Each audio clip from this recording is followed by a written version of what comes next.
Okay, so I was looking over the model before covering. I went ahead and did the final sanding on the fuselage. Everything looks nice and tight here. I'm really happy with the way the joint looks on the battery hatch. All the gaps seem nice. Wings fitting pretty well to the fuselage. I'm pretty happy with that. Just more of the same. One thing I did too while I was sanding the fuselage was I scalloped the fuselage former right here. You can see a little scalloping on both sides. I did that because I didn't want the covering attaching to the fuselage former itself, just to the stringers. I thought that would look better. Good shot here of the foam.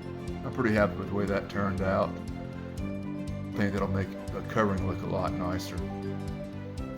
One thing that I didn't check, well actually I did check and it seemed fine at first, but when I rechecked it didn't. I don't know if you're going to be able to pick it up, but the horizontal stab, so I need to move out a little bit. If you can tell, sits a little bit lower on one side than the other side. It's a little bit cattywampus with the wing. The left side sits just slightly lower than the right when compared with the wing. So I needed to correct that. Now, two ways to do that. One is to fool around with the wing saddle, and this one was sitting so nice I didn't want to mess with that. You know, you could start messing around with the angle of incidence and all that when you start fooling with the wing saddle. And this one's looking so good I didn't want to mess with it. So that leaves the horizontal stab. Stab saddle's a simple affair, it's just a slot. So what I did, I just took a tongue depressor, large popsicle stick, glued on some 220 to it, and I basically just kind of reshaped the slot a little bit. It was a little right wing down, so to speak, so I needed to relieve the slot so it would sit more this way, which meant taking a little bit out of the top of the slot here and a little bit out of the bottom of the slot here. So I just put paper on one side, the other side's no paper, and then I just gently, and I've already done this so it's sitting pretty well so I don't want to take much off now, but I would angle the tongue depressor so that the paper was cutting the top of the slot here and just kind of went in along like this. Then I'd flip it over so the paper's on the bottom and now angle the tongue depressor so that the paper was taking off wood off the bottom of the slot here. And the idea then is once I reinserted the horizontal stab, and you know the covering is possibly going to change this a little bit, but at that point I just cut out a little piece of thin business card material and I can stick it in underneath the slot here that I've created a little bit of a gap with that sanding. And it just takes just a little bit. I mean, you know, the final fit will come after covering. So kind of looking with a horizontal stab. I don't know if you're going to see this, but it's pretty much spot on right now. Maybe just a little more left up, but that's easy enough to adjust after the covering is on. And that makes sure that the horizontal stab is in perfect horizontal alignment with the wing. I think I'm ready to cover. I've picked out a scheme. I'm looking for something that's simple and yet gives me good visibility. I don't like using plastic covering. I'm not good at it. I don't have any patience for it. So I just need something that's simple. I don't intend to show hours and hours of covering. Most modelers watching these videos have already used plastic covering and probably know more about it than I do. As mentioned, I prefer to paint, and that requires either fiberglass or fabric or even brown paper, but not plastic film. I intend to just show quick snippets through various parts of the airplane, maybe slowing down or stopping to show an overall phase or how the model looks. As far as colors, white was monocoat, blue was Econocoat purchased locally. It does not like high heat and doesn't shrink quite as well as monocoat. And the red, I believe, was Ultracoat.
Time to cover the red left and right.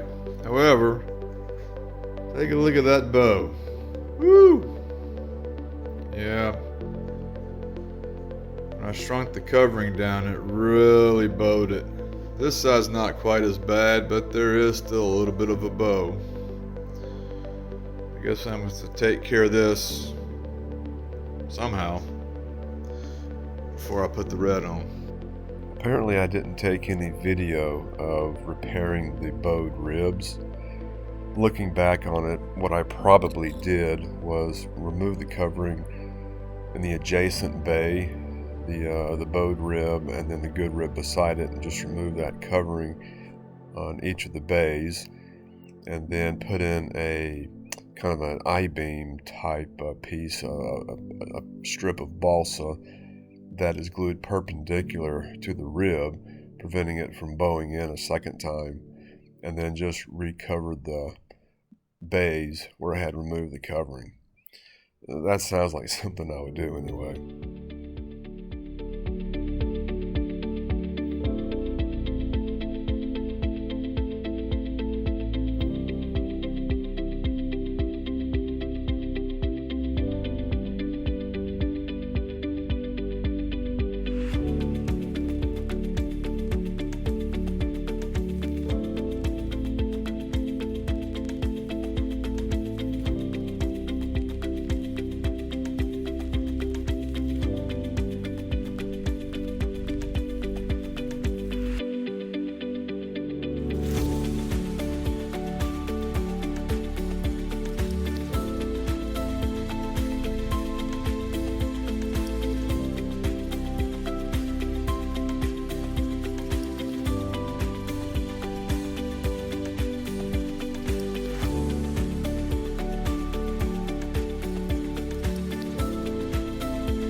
Okay, so still obviously a little bit of trim work left to do up on the leading edge. Haven't trimmed that piece yet.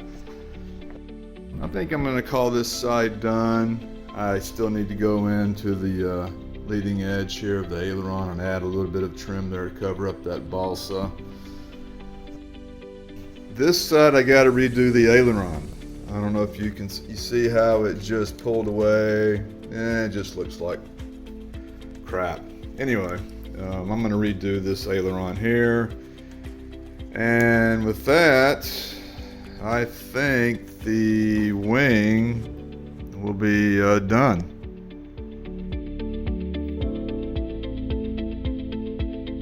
Now right here is what I mentioned way back in the construction of the horizontal stab, was this plywood piece here is going to stick up, and that's what I was really trying to avoid. But you can see how the covering, it just really isn't going to want to do well. See, because that plywood sticks up, it's not going to look very good, is it? You see both of them.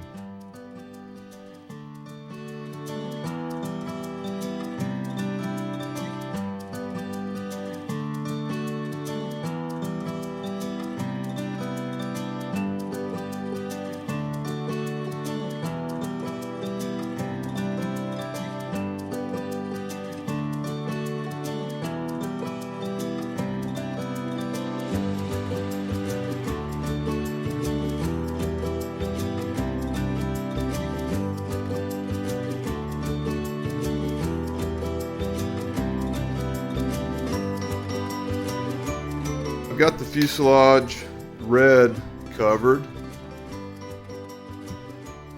I didn't really show how to do it because it's just like covering the bottom of the wing.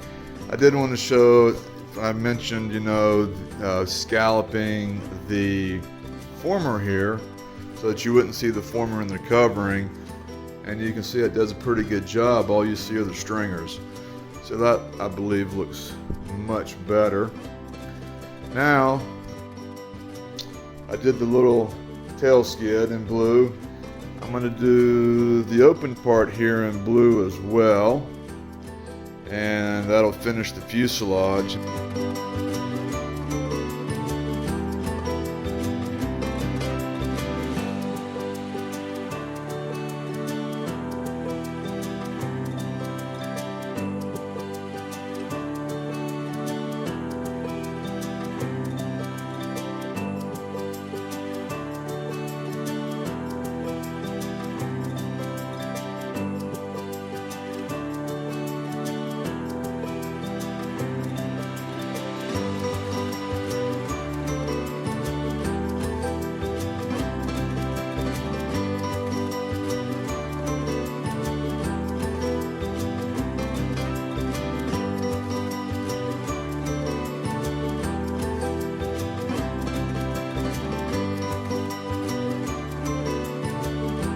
Covering is essentially done. I went ahead and went with red wingtips. I actually put a little bit of white up and a little bit of red up on the tip, and the white looked good, and I thought the red looked good. I like the way the red kind of ties in the red of the fuselage, the red stripe on the wing, and then finally ends with the red on the tip. But the white looked pretty good as well. Anyway, the only thing I'm really not really happy with is this blue. It didn't really come out as well as it did in my mind's eye. And I was trying to think of ways to kind of make it look a little bit better. So I thought, well, how about if I add some blue stripes on the border between the red and the white. And then maybe that might kind of help tie in the blue a little bit better with the airplane. I don't know, let's see if I can get a shot. I like the clean of this side, but I kind of like the way the blue ties in with the fuselage. So I'm going to go ahead and go with the blue stripes. Alright, I think I'm going to call the covering complete. I like those stripes. I think they kind of help blend the blue and the fuselage all together. That looks pretty nice. Both sides, horizontal stab and elevator. I think that works pretty good. See, I got 1/2 inch stripes on the wing, and I got 1/4 inch stripes on the horizontal stab. I was thinking about doing something with the rudder, but you know, I think I'll just leave it as is for now.